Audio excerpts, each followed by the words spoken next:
y'all. I'm Juliette Miranda from the Unwritable Rant podcast, and I want to invite you to join me in tasting Jim Beam Distiller's Masterpiece Bourbon. Now, this is one hell of a fancy bourbon, y'all. And I gotta say, it was given to me on kind of a dare. Let me explain.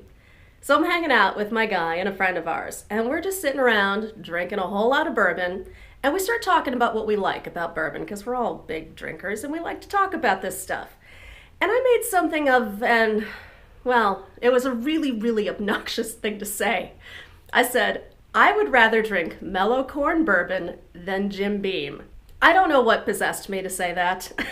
And don't let me turn you off Jim Beam bourbon. Believe me, it's not bad. It's just not necessarily to my preference. And our friend, he decided he was going to prove me wrong about Jim Beam. And a couple of weeks later, a large box showed up on our doorstep. And y'all, this is a hell of a box. It's truly spectacular. It's this big wooden box with sliding doors, and it's engraved. And it contains a beautiful, wait for it, beautiful bottle of bourbon. Now let me tell you about this bourbon here. It's not like classic Jim Beam. Well, it sort of is. They share a very similar mash bill. It's about 77% corn, but it's aged very differently.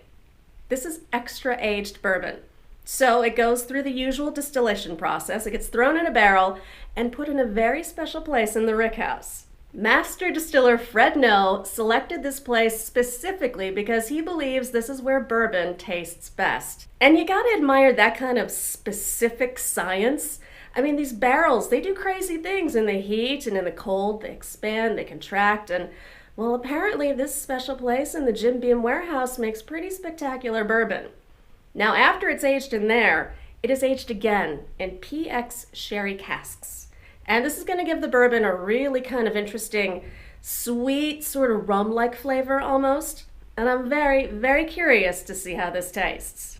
Now, like I said, it's got beautiful packaging and it's got a really fancy story around it, but is it worth it? Let's find out.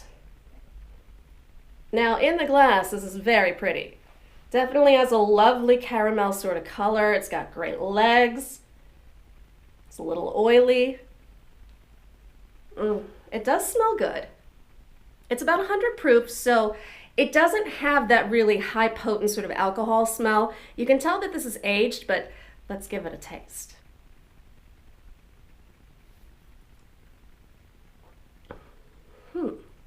Interesting. Y'all, I will say definitively this does not taste like Jim Beam. Not at all. And well, for me, that's a bit of a good thing. It's interesting. You know, for all the hoopla surrounding it, the packaging and all that, I don't know if I'm exactly blown away by this bourbon. No offense to my friend. Hang on, let me try some more.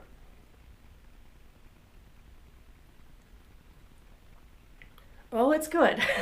Don't get me wrong. This is a lovely bourbon. It's got a little bit of a toasty flavor. It's definitely got that raisin sort of sweetness from the sherry casks. And it has that really smooth vanilla flavor, but it has a bit of a burn, which I'm guessing means it hasn't been aged that long. There's no age statement on the bottle. I'm gonna go maybe 6 or 7 years on this, but I could be totally wrong, who knows. I like it. It's interesting, it's tasty. I think I'm gonna have to drink my words on this one. It's definitely a good Jim Beam. Who knew? Well, y'all, hope you have a good one. Cheers.